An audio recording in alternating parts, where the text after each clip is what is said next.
बैसाख महीने में बाबा शंकर को जो चढ़ाया जाता है और 1000 अश्वमेध यज्ञ का पुण्य फल हम प्राप्त कर लेते हैं। मंदार और शमी ने दोनों ने मिलकर भगवान शिव की आराधना करी और देवादिदेव महादेव ने वर दे दिया, सुनो शमी और सुनो मंदार, यदि कोई भूल से भी आपकी पत्ती आपका पुष्प मुझे समर्पित कर देगा, सुनो मंदार सुनो शमी, अगर कोई भूल से भी आपकी पत्ती आपका पुष्प मुझे समर्पित कर देगा, उसे 1000 अश्वमेध यज्ञ के स्नान का जो पुण्य होता है वो एक क्षण में प्राप्त हो जाए। 1000 अश्वमेध यज्ञ का पुण्य, 1000 अश्वमेध यज्ञ का पुण्य एक क्षण में प्राप्त हो। ये मंदार, ये शमी, 1000 अश्वमेध यज्ञ का पुण्य एक साथ। शमी की पत्ती देखिए आप लोगों ने, जम के तो बोले जरा, देखिए मंदार पुष्प भी देखा हुआ है। अब शमी की जो पत्ती होती है, उस शमी की पत्ती को भगवान देवादिदेव महादेव पर चढ़ाने का, शमी की पत्ती जो होती है उस शमी की पत्ती को चढ़ाने का एक नियम भी होता है। थोड़ा सावधानी से सुनना इस नियम को, जो आपके जीवन को सार्थक बना सकता है। शमी की पत्री को चढ़ाने का एक नियम है, बड़ा सुंदर नियम, आपके जीवन में उतारने लगा। महाराज, जब सारा श्रृंगार मेरे देवादिदेव महादेव का हो जाए, बहुत ध्यान से सुनना, ये प्रसंग आया नहीं पहले, आज अगर कुबेरेश्वर बाबा की पावन धरा पर यह प्रसंग निकला है तो उसको ध्यान से सुनिए। पत्ती, शमी की जो पत्ती होती है, उस शमी की पत्ती को कब, कैसे और कहां चढ़ाना चाहिए, और शमी की पत्ती का फल क्या होता है वो भी अपन समझ लें उसको। शमी की पत्ती, संपूर्ण स्नान भगवान का हो जाए, संपूर्ण स्नान आप समझें उसको।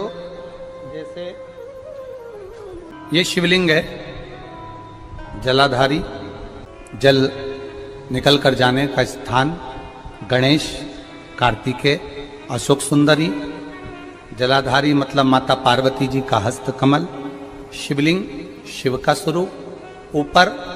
जो जलाधारी लगी है उसमें से एक एक बूंद जो पानी नीचे गिर रहा है, जो पानी नीचे गिर रहा है, शिव जी की बेटियां जया, विषहरा, शामली बारी, दौतली, देव, शिव जी की पुत्री बेटियां। जब देवादिदेव महादेव को शमी का पत्ता चढ़ाया जाता है, कब चढ़ाते हैं, जब आपने संपूर्ण जलाधारी को हाथ से साफ कर दिया हो, शिवलिंग पर जल चढ़ा दिया हो, शिवलिंग का पूरा श्रृंगार आपने कर दिया, संपूर्ण श्रृंगार मेरे देवादिदेव महादेव का हो गया, संपूर्ण श्रृंगार। बाबा को चंदन का लेपन, अबीर, गुलाल, अक्षत, बेलपत्र, धतूरा, जो भी तुम्हें चढ़ाना है सब कुछ तुमने चढ़ा दिया,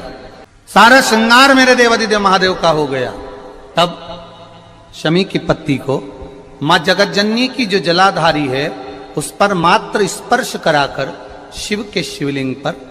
आखिरी में समर्पित कर देना चाहिए, जिससे हमारी मन की जो कामना है वह मां जगतजननी देवादिदेव महादेव से उनके कानों में श्रवण कर। शमी पत्र का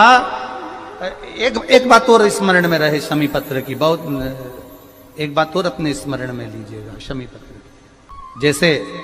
शिवलिंग, जलाधारी और स्थान, जब बहुत ज्यादा मात्रा में दरिद्रता होती है, बहुत ज्यादा मात्रा में बहुत कष्टमय जीवन, जब तुम्हारी चित्त वृत्ति में आए, जब तुम्हारे मन में आए, धन भी नहीं है, पैसा भी नहीं है, बहुत दरिद्रता का जीवन है, बहुत दुखी जीवन है, तब बेलपत्र और शमी पत्र का प्रयोग जरूर करके देखना। प्रैक्टिकल करने में कुछ नहीं जाता, प्रैक्टिकल करने में क्या जाता है, करके देखना। उस समय पर वो कहते ना कि कोई कहने वाला कह दे कि महाराज जी, वो एक महाराज प्रवचन दे रहे थे और प्रवचन में देते देते देते देते किसी ने, महाराज जी प्रवचन दे रहे थे कि मदिरा का पान नहीं करना चाहिए, नहीं पीना चाहिए, गलत है, नाली में पड़ा होता है, व्यसन में पड़ा होता है, ऐसा पान ना करो। एक महाराज का पेचेन वाला खड़ा हो गया, उसने खड़े होकर कह दिया, ओ महाराज तुम इतनी बड़ी बड़ी बात कर रहे हो, तुम्हारा सगा भाई तो पी के नाली में पड़ा, गटर में पड़ा। महाराज जी को क्रोध नहीं आया, समझ थी। महाराज जी ने कहा भैया देख,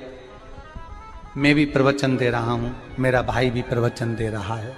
मैं मुंह से समझा रहा हूं कि पीकर लोग नाली में गिरते हैं, गटर में गिरते हैं, मेरा भाई प्रैक्टिकल करके दिखा रहा है कि मत पिया।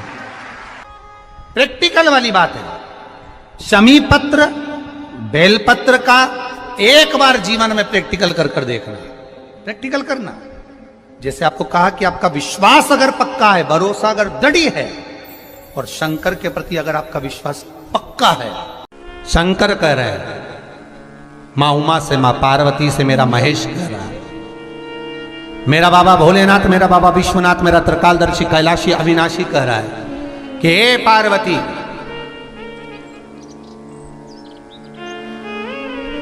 एक बीला, एक बेल जो मुझे समर्पित करता है,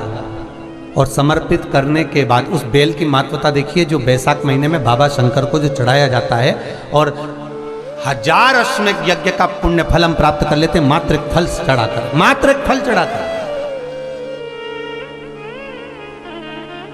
हे पार्वती, संसार का मनुष्य जब मुझे वो बेलपत्र समर्पित कर, वो बेल का फल समर्पित करता है, पार्वती वो फल जो मुझे चढ़ता है, फिर मैं भले नर्मदा के जल से निकला हुआ कंकर शंकर क्यों ना हूं, फिर चाहे मैं गंगा के जल से निकला हुआ कंकर शंकर क्यों ना हूं, चाहे फिर मैं यमुना के जल से निकला हुआ कंकर शंकर क्यों ना हूं, चाहे मैं सरयू के जल से निकला हुआ कंकर शंकर क्यों ना हूं, चाहे मंदाकिनी के जल से निकला हुआ कंकर शंकर क्यों ना हूं, ए पार्वती, फिर जो भी शिवलिंग पर वो बेल समर्पित होता है, वो बेल उठाकर जीव अपने कार्य में ले सकता है। ये माँ उमा से कह रहा है। तो उस बेल की महत्वता जानेंगे। अब अपन उस बेल को जानने के लिए वापिस स्कंद पुराण में चले, तो स्कंद पुराण में लिखा हुआ है कि जो बेल बैसाख के महीने में शंकर को चढ़ाया जाता है, वो बेल का फल उठाकर रख लिया जाता है। बैसाख के महीने में उस चढ़े हुए, बाकी के आपको बेल का फल खाना हो तो बात दूसरी, पर चढ़ा हुआ जो बेल का फल है वो पूरा बैसाख नहीं खाना। बैसाख के बाद में अगला जो महीना आए, उस महीने के अंदर उस फल के अंदर का गुर्दा निकालकर उसको सुखा लीजिए, और सुखाकर जिस व्यक्ति को पथरी की बीमारी हो और जिस व्यक्ति को पेट में बहुत भोजन पचता ही नहीं है, पूरा शरीर पाचन क्रिया बेकार हो गई, उस व्यक्ति को केवल 7 दिन तक शंकर पर चढ़ा हुआ वो बेलपत्र प्रदान कर दीजिए, पथरी भी बाहर और पाचन क्रिया भी ठीक, जिंदगी भर तकलीफ नहीं।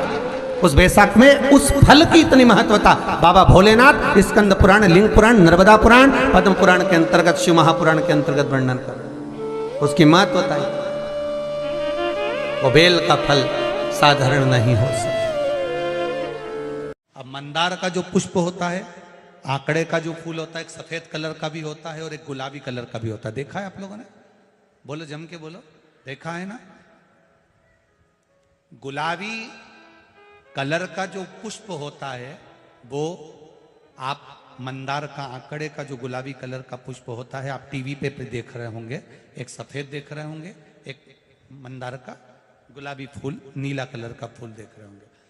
जो नीला कलर का जो पुष्प होता है, गुलाबी कलर का जो आंकड़े का फूल होता है, प्रयास करना, जब किसी विषम परिस्थिति में फंस गए, विषम परिस्थिति, जब आपको लग रहा है कि मुझे बहुत भय लग रहा है, कुछ बुरा होने वाला, आपको लग रहा है आज मेरी उल्टी आंख बहुत फड़क रही है, कुछ गड़बड़ होने वाला, आपको लग रहा है मेरी सीधी आंख फड़क रही, कुछ गड़बड़ होने वाला, तब केवल वो नीला जो गुलाबी पुष्प है मंदार का, उसको कहीं से लाकर शिवालय में अशोक सुंदरी वाली जगह पर स्पर्श कर कर शिवलिंग पर आप चढ़ा दीजिए। आपकी विषम परिस्थिति कैसी भी होगी, वो रास्ता बनाकर बाहर निकल जाएगी, आपको फंसना नहीं, परेशान नहीं। मंदार आंकड़ा, सफेद आंकड़े का पुष्प भी भगवान शिव को समर्पित होकर, जैसे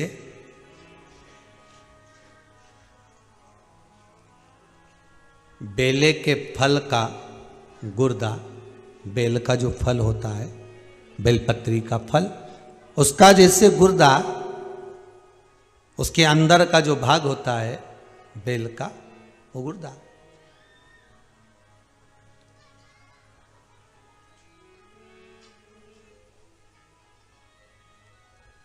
उसको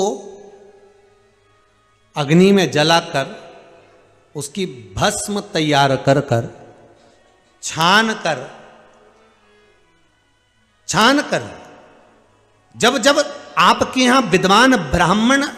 शिव जी का अभिषेक कराते हैं, पूजन कराते हैं, तो उसमें लिखते हैं पूजन के साहित्य में बेलपत्री, धतूरा, दुर्वा,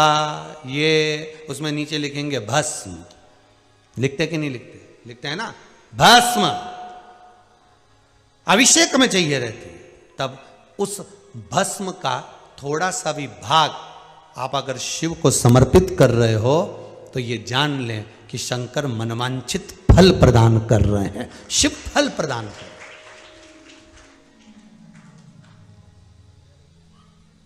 महाराज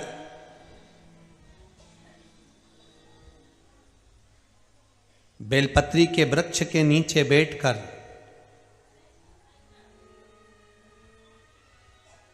हाथ में एक बेलपत्र का पत्ता रखकर आप पंचाक्षर मंत्र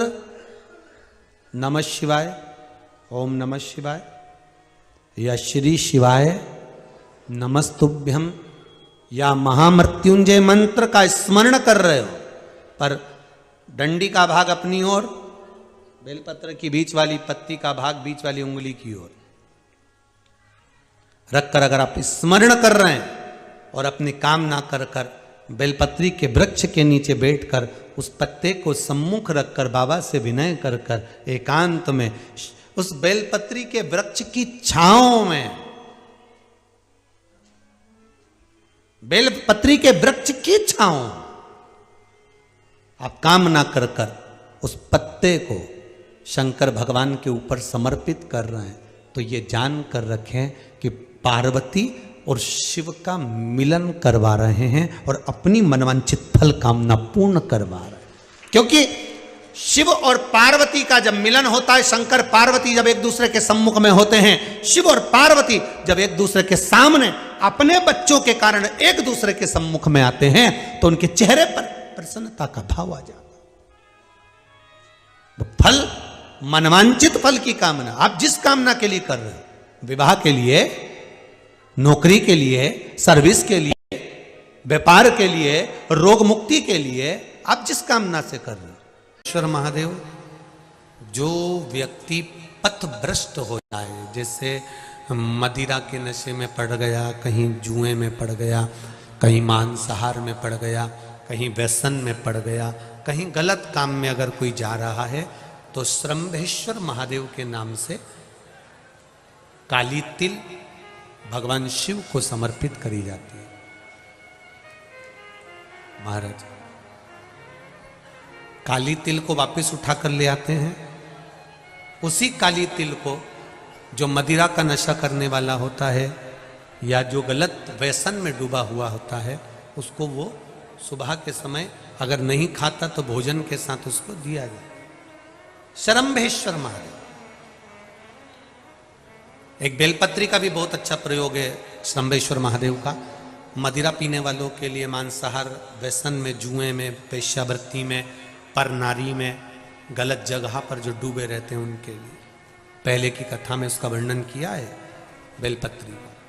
श्रंभेश्वर महादेव, एक बार सब बोलेंगे, कौन से महादेव? श्रंभेश्वर महादेव। फिर जम के बोल लो एक बार, श्रंभेश्वर महादेव। जब हमारे घर में क्रोध बढ़ता है या कोई गलत